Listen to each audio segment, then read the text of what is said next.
These days, Korean culture is very popular thanks to K-pop, K-drama, and so-called K-wave. Those who are interested in Korean movies and series have probably watched the movie called Parasite. This movie won a bunch of awards in 2020 and is considered one of the best movies made in South Korea. Generally, this movie depicts the segregation of different layers of society and how people in those layers live. At first, everything seems fine, but after a while, the lowest stratum tries to invade the higher society, acting just like parasites. Pretty intriguing, isn't it? What if I tell you that there was a case in the same South Korea where the intruder was called a real-life parasite?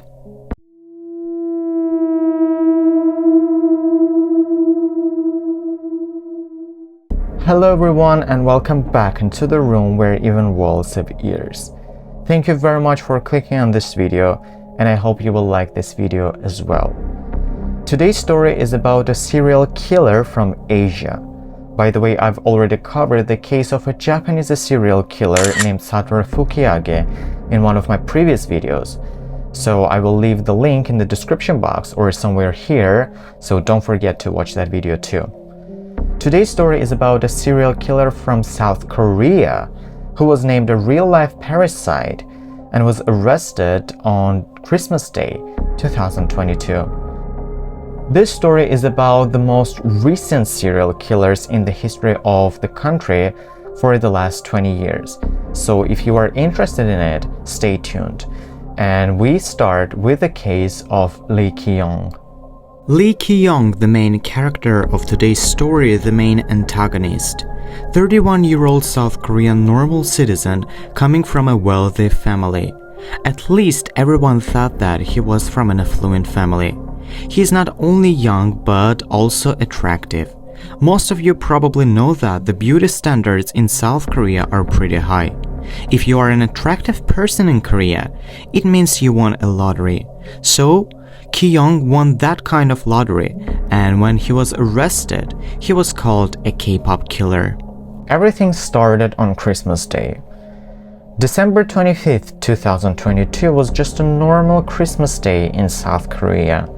The girlfriend of Lee Ki-young, let's call her Miss A, just moved to the apartment of her boyfriend after dating him for about 3 to 4 months. Generally, their relations were fine, and he was very attentive and gentle to his girlfriend. He was gifting luxurious and expensive gifts to her. They were staying in fancy hotels, and in one word, he was spoiling her. Her parents, by the way, liked him very much. No one, absolutely no one, suspected anything wrong about him. After just moving into her boyfriend's apartment, Miss A unpacking her belongings when the cats started screaming asking for food. Lee had 3 cats and 1 dog. Miss A was looking for the food in cupboards, drawers, closets, in one word, absolutely everywhere. A storage closet at the far end of the hallway catched her eye, and she decided to look for cat food over there. Nothing weird was with that closet, except that the handles were tied together with a rope. Like in any horror movie, she just unroped the rope, opened the door of the closet, and fell backward because of the smell and horrifying picture. There was a decomposing body of a man. Not the greatest surprise, and present to find in the closet of the apartment that belongs to your boyfriend. Even after such a shock, she managed to put herself together. She ran to her phone, grabbed it, and called, no, not her boyfriend asking for an explanation, but the Korean emergency line. The operator who received Miss A's call heard just one sentence. There was a dead body in my boyfriend's apartment. Minutes later, there were police officers searching the very apartment. The investigation started. Since the police were not sure that Lee killed that person, let's call him Mr. B, the first thing they needed to do was identification of the body. He was identified as a taxi driver in his 60s.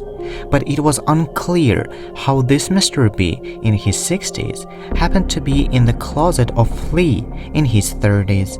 There wasn't any type of relationship between them. Even their residing areas were different. But the police quickly got to know that Mr. B was reported missing the same day his body was found. Prior to that, the son of Mr. B visited the police station asking them to look for his dad. However, the police didn't want to start the search since Mr. B kept testing his family members. However, his son swore that the texting person was not his father. According to the results of forensic medical examination, Mr. B's body was in the closet for about 5 days. Thus, he was killed on around the 20th of December 2022. Later, during the interrogation, the police asked Miss A whether Lee Ki-young had any alibi on that day. She was puzzled because that day Lee spent with her and her family members. They went out for dinner. His behavior was normal and he was attentive and gentle as always and not jumpy at all. For general people like us, this might not tell anything serious, but for the experienced professionals, this was a ringing bell. They presumed that if a person was so chill and relaxed the day he killed another human being, went on dinner with someone, or moved his girlfriend into his apartment with a decomposing body, there might be other victims, and this was probably not his first murder. The night he went on dinner with his girlfriend and her family, he was sitting in one of the restaurants, and this was confirmed by multiple CCTV recordings. He drank a lot that night.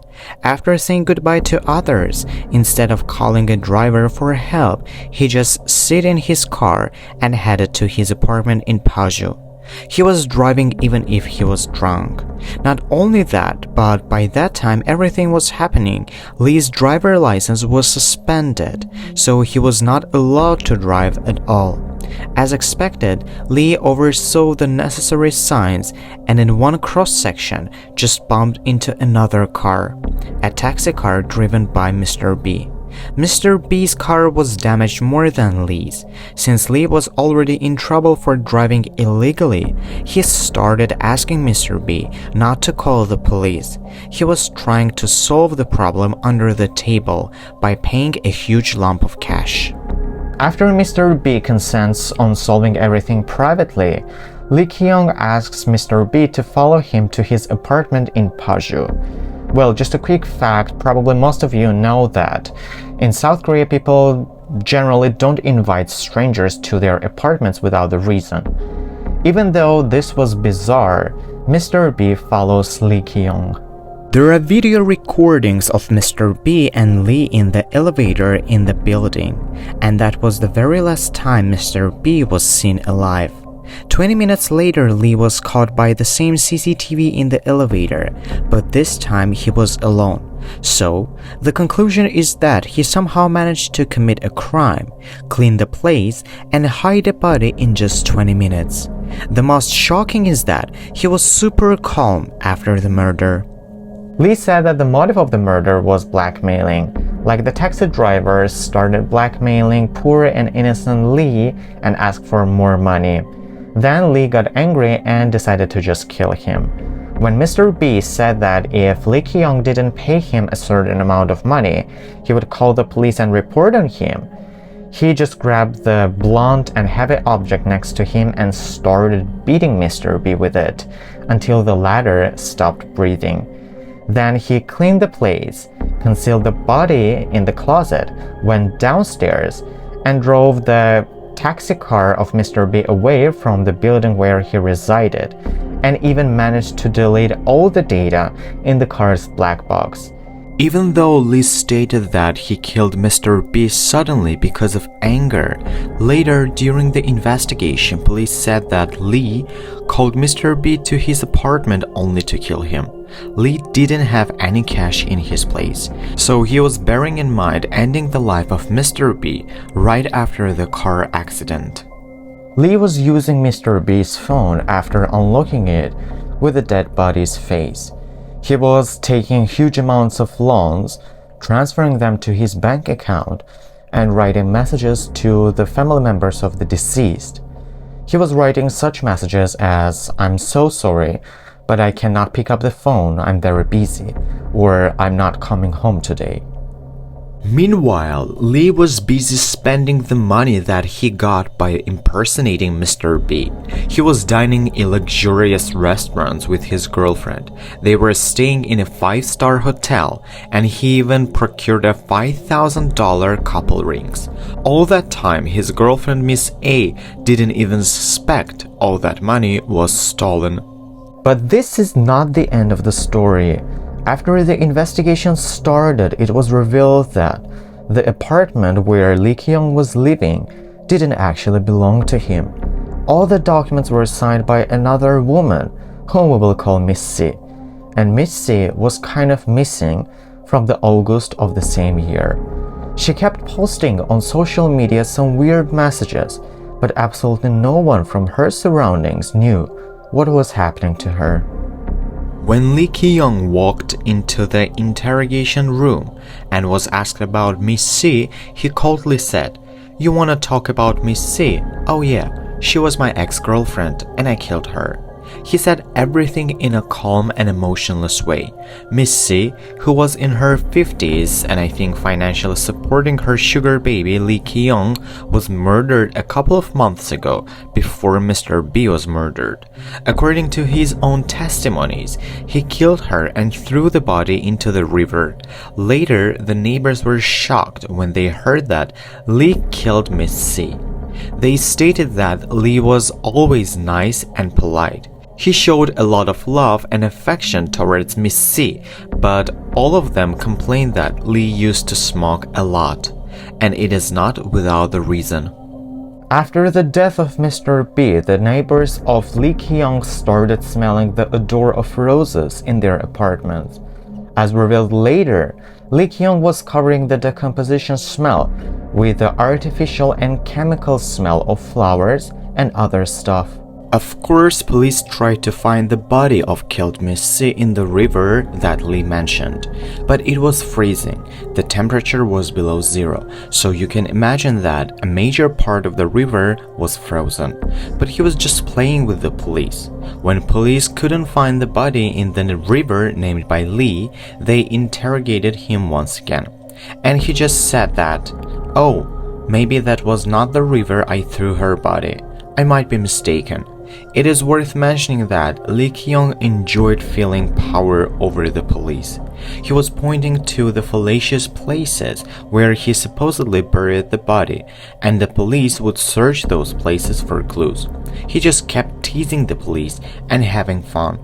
That is the trait of an abnormal person. Also, according to the law of South Korea, the authorities have no right to reveal the identity of a detainee without his or her permission. After this story shook the entire nation, Korean society didn't even know the identity of the murderer. But one day, when the police were looking for the body of Miss C, they dragged Lee over with themselves. In a couple of minutes, when he was left alone in the police car, reporters took his photo and revealed his identity to the entire country. The entire country got to know the identity of a K-pop looking murderer. There are dozens of cases when a murderer looks like a pop star or a model. I think this perfectly describes a proverb stating that, "Don't judge a book by its cover."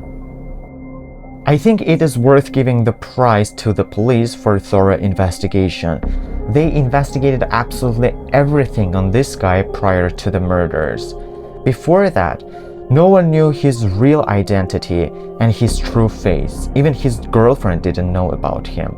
He was just portraying and showing himself in the way he wanted other people to see him. Police found a video recording in one of the restaurants where Lee sits with 6 people and eats barbecue. Of course, this was an intriguing clue for the police, but the weird thing is that after a while, those 6 guys just stood up and left the restaurant when Lee was in the bathroom. After he returned, he paid for the meal and went outside. There, he came across with them once again. From the video, it is obvious they had an argument over something, and the police wanted to know who those people were and what Lee wanted from them. Of course, the police tracked all those guys and interrogated them, but they said that it was the first time they saw Lee. They told the truth. That night, 6 friends were hanging out together when out of a sudden unknown person, aka Lee Ki-young, approached them and invited them to dine together. Everything was fine. Lee was talking about how rich he was and that he didn't know what to do with his money. Then, out of the blue, he asked a question that erased smiles from everyone's faces. He asked, "If I paid you a lot of money, would you kill someone?" That was the reason they left the restaurant in the middle of the meal. It seems like he wanted to hire killers, pay them a lot of money, and remain unknown. But those guys were not fools. Even though the police tried their best, they still don't know where the body of Miss C is. It was reported that Lee used Miss C's phone to take big amounts of money, transfer them to his bank account, and post on her social media such messages as "Please don't disturb me" or "I want to be alone." Police believe that after Lee Ki-young took $200,000 loan from Miss C, living in her apartment for free, and after she bought all those luxurious goods for him, he killed her because he was a parasite and didn't want to return anything back. Moreover, the police suspect that these 2 were not the only victims of the South Korean parasite. However, there were not any other clues found to blame Lee Ki-young. So, to make sure that the people whom Lee contacted were fine, the police started thorough work. They started contacting every person Lee connected through his phone. Their number exceeded 350. Every time he contacted a new person, he was impersonating a new identity. He would come up with a new story and wait till the prey got into the trap. Lee Ki-young was married twice. He didn't have any kids, but it is unclear how he paid for the wedding ceremonies, which were fabulous. Also, there were found some items in his apartment that didn't belong to anyone from this story. That is another reason why the police think that there might be more victims than we know. This story perfectly describes that a perfect cover and appearance can hide some horrifying things. Even though people tend to believe and trust beautiful and handsome human beings, everyone must be careful and vigilant because we simply don't know what other people hide. After this story burst, all the people were divided into 2 parties. Those who hated Lee Ki-young because of what he had done, and those who were fascinated and admired his visuals. What do you think of him? Would you trust him if you met him somewhere outside? If you want to share your own opinion on that point, feel free to leave your comments in the comment section below. And I want to thank you for watching this video till the very end. If you like this video and if you like the content that I create, please click the like button and don't forget to subscribe to my channel. If possible, share this video with people you know so more people will be aware of this story. As always, take care of yourselves and see you next time.